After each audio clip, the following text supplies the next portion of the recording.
नमस्कार दोस्तों, इस YouTube चैनल पर आपका पुनः एक बार स्वागत है। निश्चित रूप से इस YouTube चैनल से मैं काफ़ी दिनों से दूर था दोस्तों, लेकिन हम फिर से कोशिश करेंगे कि आपका जिस तरीके से स्नेह YouTube चैनल पर मिला है उसी प्रकार ये मिलता रहे और इसको हम निरंतर आगे बढ़ाते रहेंगे।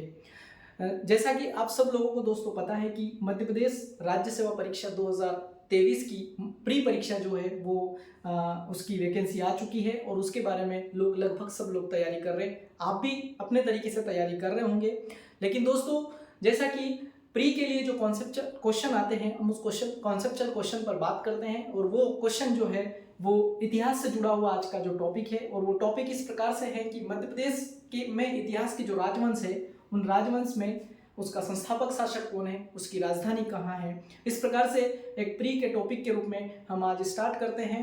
दोस्तों मैं एक बार आपको बताना चाहता हूँ कि निश्चित रूप से बहुत दिनों से यूट्यूब से दूर रहने का एक कारण है, चूँकि मैं मध्य प्रदेश से मेरा स्थानांतरण जो है वो केरल हो चुका है और यह वीडियो जो है मैं केरल से ही आपके लिए लेकर आया हूँ। तो निश्चित रूप से आपका इसमें इसी प्रकार यूट्यूब चैनल पर दोस्तों बना रहे।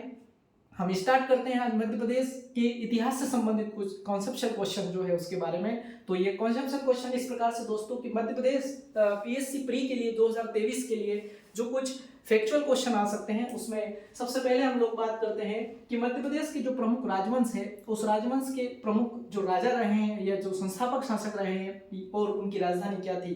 तो सबसे पहले हम लोग लगभग 15 से 20 शासक जो है जो कि अलग अलग टाइप से इसमें क्वेश्चन दोस्तों आते रहते हैं। कभी राजधानी पूछी जाती है, कभी संस्थापक शासक पूछा जाता है और कभी संस्थापक शासक में ये वंश किस शासक का रहा, इस प्रकार से क्वेश्चन आते रहे हैं। तो सबसे पहले हम लोग शुरू करते हैं राजवंश, संस्थापक और राजधानी। इस प्रकार से 3 कॉलम में हम लोगों ने ये टॉपिक को डिवाइड किया है। सबसे पहला शासक दोस्तों हम लोग बात करते हैं ओलिवर वंश और ये ओलिवर वंश जो कि मध्य प्रदेश के राजवंशों में शामिल है और इसका जो संस्थापक शासक था उसका नाम था जयवर्मन और इसकी जो राजधानी है वो दशपुर मंदसौर अर्थात जो मंदसौर जिला है उस मंदसौर जिले को पूर्व में दशपुर के नाम से जाना जाता है प्राचीन काल में। तो उसी में एक वंश हुआ था जिसका नाम है ओलिवर वंश दोस्तों।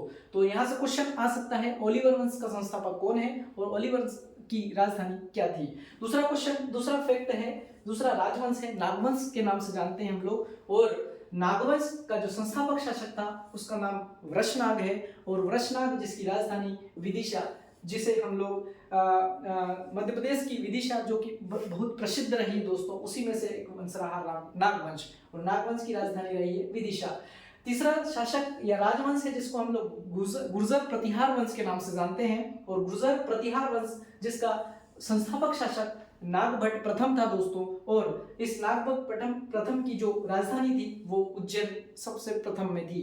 फिर चौथे नंबर पर राजवंश आता है दोस्तों कलचुरी वंश और कलचुरी वंश बहुत प्रसिद्ध राजवंश रहा है मध्य प्रदेश में और उसका प्रथम शासक जो संस्थापक शासक जिसे हम लोग कोकल प्रथम के नाम से जानते हैं जिसकी राजधानी त्रिपुरी और त्रिपुरी दोस्तों वही है जिसे हम जबलपुर के नाम से जानते हैं वर्तमान में, यह वही त्रिपुरी है।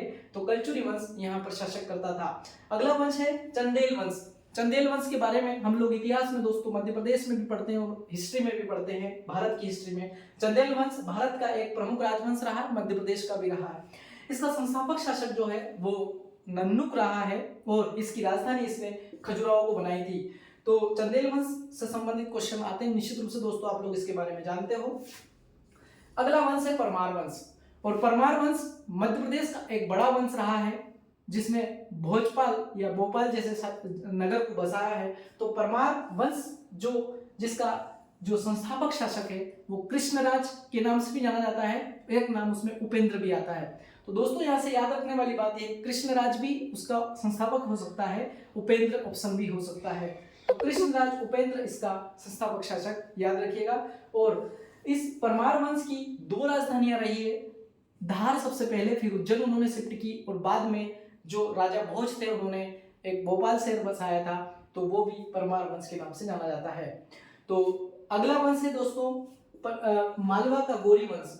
इसके बारे में भी आप लोग निश्चित रूप से जानते हैं क्योंकि मालवा का गौरी वंश इसलिए कहा जाता है कि दिलावर खां गोरी ने मांडू में एक अपना राजवंश बसाया था और मांडू उसने अपनी राजधानी बनाई थी, इसलिए दिलावर गोरी वंश, एक दिलावर खां गोरी जिसने मालवा का गोरी वंश के नाम से जाना जाता है, उसका संस्थापक दिलावर गोरी है और उसकी राजधानी मांडू है। उसी प्रकार से मालवा का एक खिलजी वंश आता है दोस्तों, और मालवा का जो खिलजी वंश है वो उसका जो संस्थापक शासक है वो महमूद खिलजी है और उसने भी अपनी राजधानी मांडू को बनाई थी। दोस्तों ये दोनों राजवंश लगभग मध्यकालीन इतिहास में पढ़ने में आते हैं और मध्य प्रदेश में इन दोनों का मुख्य रोल आता है। चूंकि मांडू हम लोग मध्य प्रदेश की आनंद नगरी के नाम से जानते हैं, तो वहां पर इन दोनों का राजवंश रहा है। अगला जो वंश है तोमर वंश के नाम से जाना जाता है। हम लोग ने मान सिंह तोमर का नाम सुना है दोस्तों, जो कि अकबर के सेनापति के रूप में जाना जाता है। तो तोमर वंश जो है ये मध्य प्रदेश का एक प्रमुख वंश है और उसमें इस तोमर वंश का संस्थापक जो है वो वीर सिंह देव है और जिसने अपनी राजधानी ग्वालियर को बनाई थी दोस्तों। अगला जो वंश है वो कछवाहा वंश है और कछवाहा वंश जिसका संस्थापक शासक लक्ष्मण और उसे वज्र दामन के नाम से भी जाना जाता है और इन्होंने अपनी जो राजधानी है वो मुरैना को बनाई थी। अगले राजवंश के रूप में दोस्तों हम लोग जानते हैं गढ़मंडला का राजगोंड, आप लोगों ने सबने सुना होगा और उस गढ़मंडला के राजगोंड में यादव राय करके एक शासक है जो इस वंश का संस्थापक है और इसने अपनी राजधानी गढ़मंडला, जिसे हम लोग आज मंडला जिले के नाम से जानते हैं, वही गढ़मंडला एक राजगोंड वंश की प्रमुख राजधानी थी। अगला उसमें है देवगढ़ का गोंड वंश दोस्तों। दो अलग अलग गोंड वंश हुए, उसमें एक देवगढ़ का गोंड वंश है और इसका जो राजा था उस राजा का नाम जाटवा था और यह देवगढ़ अर्थात देवगढ़ जो वर्तमान में छिंदवाड़ा जिला है दोस्तों उसके अंतर्गत आता है। तो अगला वंश इसमें आता है बघेल वंश और बघेल वंश हम लोग बघेलखंड के नाम से एक क्षेत्र भी जानते हैं। तो उसी बघेल वंश में एक शासक हुआ जिसका नाम था बिसल देव। इस बघेल वंश का संस्थापक बिसल देव है और इसने अपनी राजधानी बांधवगढ़, जो कि पहले रीवा हम लोग कह सकते हैं, बांधवगढ़ या रीवा इसकी राजधानी हुआ करती थी। तो बघेलखंड जिसका संस्थापक बिसल देव है और बांधवगढ़ रीवा को उन्होंने अपनी राजधानी बना रखा था। होलकर वंश के बारे में दोस्तों हम सब लोग जानते हैं क्योंकि आधुनिक इतिहास में होलकर वंश, सिंधिया वंश का बहुत जिक्र हम लोग पढ़ते हैं। होलकर वंश जिसका संस्थापक शासक मल्हार राव होलकर था और जिन्होंने अपनी राजधानी इंदौर और बाद में देवी अहिल्याबाई ने इस राजधानी को महेश्वर में शिफ्ट की थी। तो होलकर वंश की 2 राजधानियां रही हैं, उसमें इंदौर और महेश्वर, आप लोग याद रखें। अगला शासक या अगला राजवंश है जिसे हम लोग सिंधिया वंश के नाम से जानते हैं और सिंधिया वंश मध्य प्रदेश की इतिहास में एक बड़ा राजवंश है दोस्तों। और इस सिंधिया वंश के जो संस्थापक शासक है उसका नाम है राणोजी सिंधिया। राणोजी सिंधिया ने सिंधिया वंश की स्थापना की थी और इन्होंने अपनी राजधानी ग्वालियर और बाद में उज्जैन भी बनाई थी। तो सिंधिया वंश और होलकर वंश की 2 राजधानियां रही हैं, होलकर वंश की इंदौर और महेश्वर, जबकि सिंधिया वंश की उज्जैन और ग्वालियर राजधानी रही है। तो ये प्रमुख रूप से कई बार क्वेश्चन आता है। 6-6 महीने के लिए इन्होंने अपनी राजधानियां शिफ्ट कर रखी थी। एक वंश आता है पवार वंश दोस्तों। तो पवार वंश भी एक तरीके से ये भी एक बड़ा वंश है जिसका संस्थापक शासक आनंद पवार नाम से जाना जाता है और इन्होंने अपनी राजधानी धार को बनाया था। तो पवार वंश जिसका संस्थापक शासक आनंद पवार है और इन्होंने अपनी राजधानी धार को बनाया था। तो एक वंश के बारे में हम इसके बारे में भी याद रखें। एक तुकोजी वंश के नाम से एक वंश मध्य प्रदेश में आता है दोस्तों और तुकोजी वंश में कुकुजी करके ये वंश का संस्थापक है कुकुजी और इसने अपनी राजधानी देवास को बनाया था और देवास में 2 प्रकार के पवार रहते थे, इसलिए देवास बड़ी पंथी के नाम से इस तुकोजी वंश कुकोजी के शासक को कहा जाता है। एक जीवाजी वंश रहा है, यह भी देवास में रहा है और इस जीवाजी वंश का संस्थापक शासक जीवाजी राव रहा है और जीवाजी राव ने अपनी राजधानी देवास को ही बनाया था, जिसे हम लोग छोटी पंथी के नाम से जानते हैं। अगला शासक एक महत्वपूर्ण शासक है दोस्तों। जब अंग्रेज भारत में थे उस समय भोपाल रियासत जो थी, उस भोपाल रियासत का एक राजा था, ये अफगानी व्यक्ति था जिसका नाम था दोस्त मोहम्मद खां, जिसने भोपाल जैसे शहर की स्थापना की। कहा जाता है आधुनिक भोपाल की स्थापना दोस्त मोहम्मद खां ने ही की थी और इसने अपनी राजधानी भोपाल को बनाया था।